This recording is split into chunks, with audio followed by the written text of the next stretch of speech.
Itu di antara tanda akhir zaman yang kita kena faham. Abu Hurairah radhiyallahu anhu meriwayatkan Nabi Muhammad sallallahu alaihi wasallam pernah bersabda, "Inna mathali wa mathalal anbiya'i min qabli kamathali rajulin bana baitan fa ahsanahu wa ajmalah illa mawdi'a labinatin min zawiyah faja'ala an-nasu yatufuna bihi wa ya'jabuna lahu wa yaquluna halla wudi'at hadhihi al-labinah fa ana al-labinatu wa ana khatimun nabiyyin," ataupun khatamun nabiyyin. Boleh baca dengan dua. Rawahul Bukhari wa Muslim. Maksudnya, bandingan antara saya dan Nabi-Nabi sebelum saya ibarat seorang yang membina rumah. Beliau ataupun mereka bina dengan baik dan cantik, tetapi ada sekeping batu-bata yang masih belum diletakkan di satu sudut. Kemudian orang ramai mengelilingi rumah itu dengan kagum melihatnya. Lalu mereka berkata, "Mengapakah tidak diletakkan batu-bata ini?" Nabi Muhammad SAW bersabda lagi, "Akulah batu-bata itu dan aku adalah penutup segala Nabi." Hadis sahih diriwayatkan oleh Bukhari dan Muslim. Dibandingkan contoh Nabi Muhammad SAW dengan Nabi-Nabi yang lain, seperti batu-bata yang digunakan untuk membina rumah, membina bangunan. Bangunan itu ialah agama Islam. Semua batu-bata diletak, tinggal satu saja lagi, tak cukup. Kalau diletak batu-bata itu, maka cukuplah rumah itu. Batu-bata yang satu itu ialah Nabi Muhammad SAW. Apabila Nabi Muhammad SAW dilantik menjadi Rasul, bermakna batu-bata itu sudah disempurnakan. Dunia sudah berada di akhir zaman. Dan Allah Ta'ala menyebut dalam Quran supaya Nabi-Nabi Bani Israel mengadakan bai'ah, mengadakan janji dengan pengikut-pengikut mereka.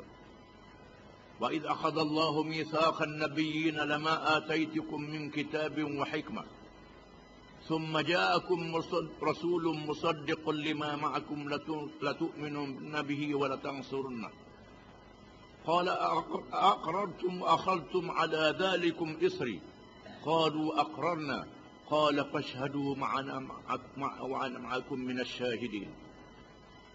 Dan ingatlah apabila Nabi-Nabi mengadakan janji dengan pengikut-pengikut mereka. Allah Ta'ala telah mengurniakan kepada kamu kitab dan kebijaksanaan yang kamu mesti beriman dan percaya kepadanya. Dan akan datang kepada kamu seorang Rasul, yakni Rasul akhir zaman. Apabila Rasul itu datang, kamu hendaklah berjanji dan berikrar untuk beriman dengan Rasul itu dan berjuang bersama dengan Rasul itu. Berjanji untuk beriman dan berjuang, dua-dua sekali. Bukan beriman saja, lepas duduk senyap tidur rumah. Tidak. Beriman dan berjuang dengan Rasul itu. Ini permintaan Nabi-Nabi zaman dulu. Kena berjuang bersama Rasul itu. Lalu pengikut-pengikut itu berjanji bahawa kalau berjumpa dengan Rasul itu akan beriman dan berjuang. Lalu Rasul itu berkata, "Aku menjadi saksi dan kamu semua menjadi saksi, dan seterusnya disaksi oleh Allah." Ayat ini cukup takut oleh orang Yahudi kalau dibacanya. Kerana orang Yahudi pun tahu mereka wajib beriman dengan Muhammad sallallahu alaihi wasallam. Mereka adalah golongan ahli kitab. Dan oleh kerana itulah orang-orang Yahudi yang insaf masuk Islam. Bukan saja masuk Islam, berjuang untuk menegakkan Islam itu. Kalau masuk Islam, baru bawa diri je, tak habis, tak sempurna, tak ikut habis. Sebagaimana yang dituntut oleh Allah dalam Quran. Islam yang dibawa oleh Rasul-Rasul yang terdahulu sudah dilupai, dipinda dan diselewengkan. Ini menyebabkan berlaku penyelewengan di kalangan pengikut yang kebelakangan dalam akidah, ibadat dan akhlak. Keadaan ini berterusan sehinggalah Nabi Muhammad SAW dibangkitkan. Nabi yang diwahyukan dengan Al-Quran dan mengemukakan sunnah yang teguh, matang dan tidak mungkin lagi dikelirukan. Al-Quran dan sunnah Nabi Muhammad SAW menjelaskan segala masalah kehidupan manusia. Ia berkaitan dengan akidah, ibadat, politik, ekonomi, sosial, perdamaian dan peperangan. Al-Quran dan sunnah juga menerangkan segala hukum yang perlu dalam seluruh kehidupan manusia tanpa mengira bangsa, tempat dan masa. Rasul-Rasul zaman dulu bila sudah mati, pengikut-pengikut dia menyeleweng. Menyeleweng dalam masalah ibadat, dalam masalah akhlak.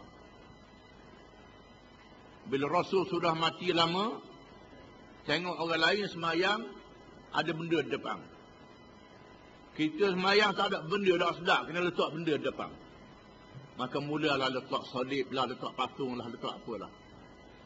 Maka berlakunya syirik. Ini menyeleweng daripada ajaran Rasul. Bila sudah lama, tengok masjid kita ada orang mari. Orang suka menyanyi, buat menyanyi di masjid. Oleh kerana itulah gereja Kristian buat menyanyi juga. Pakai muzik. Oleh kerana orang suka minum arak, bawa arak di masjid. Maka bawa arak di gereja. Minum arak di gereja. Tujuannya nak tarik orang. Macam-macam. Ini menyeleweng. Menyeleweng berajaran Nabi dan Rasul. Tapi ajaran Islam tetap dipelihara oleh Allah Ta'ala.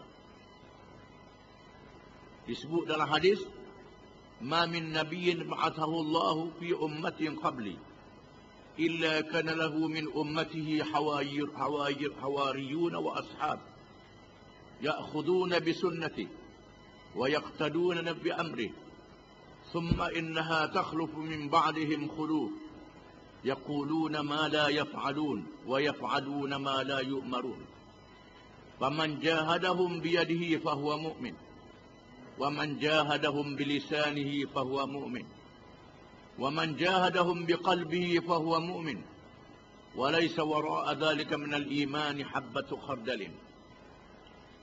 Tiada seseorang Nabi yang dibangkit oleh Allah sebelum aku, yakni sebelum aku Nabi Muhammad sallallahu alaihi wasallam.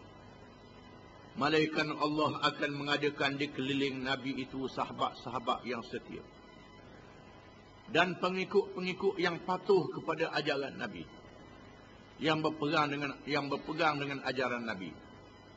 Kemudian berlalu lama masa, maka berlakulah penyelewengan. Berlakunya penyelewengan, membuat apa yang tak disuruh oleh Nabi dan menyuruh apa yang tak disuruh oleh Nabi. Membuat apa yang Nabi tak amal, menyuruh apa yang Nabi tak suruh. Mula menyeleweng daripada ajaran Nabi. Bila berlaku penyelewengan ini, sesiapa yang berjihad, yang berjuang, menentang dengan tangannya dia beriman. Sesiapa yang berjihad dengan lidahnya dia beriman. Dan sesiapa yang berjihad, yang berjuang dengan hatinya dia beriman. Benci dalam hati, sekurang-kurang boleh tengok mungkar. Dan tidak ada iman selepas itu walaupun sebesar biji yang halus.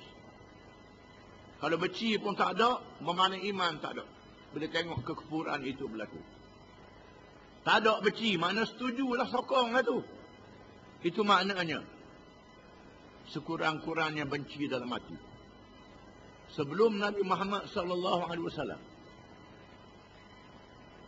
kalau tak padan dengan pengikut-pengikut, Allah Ta'ala lantik Rasul untuk meneguhkan ajaran. Bila Rasul tu mati, ada pengikut, berlaku penyelewengan. Tak padan dengan pengikut, Allah Ta'ala hantar Rasul pula. Selepas Nabi Muhammad SAW, tak ada Rasul lagi. Macam mana nak lawan kalau berlaku penyelewengan? Ada ulama-ulama yang lawan. Tak padan dengan ulama, Rasul tak ada. Tapi jamaah, parti, kumpulan. Orang Arab kata jamaah, hizib, ta'ifah. Orang Barat kata parti, kumpulan. Parti, kumpulan. Yang ini kumpulan yang berjuang untuk meneruskan ajaran Nabi. ini akan zahir di kalangan umat Muhammad sallallahu alaihi wasallam yang meneruskan ajaran Nabi. Yang sifat-sifatnya disebut dalam Quran, di mana kumpulan ini mesti berpegang dengan Quran dan hadis Nabi sallallahu alaihi wasallam. Kalau sekiranya kumpulan tu dia mengaku kumpulan Islam, kita ajak dia mari buka Quran tengok, buka hadis tengok, dia lari, tu setan lah tu. Takut ke Quran itu.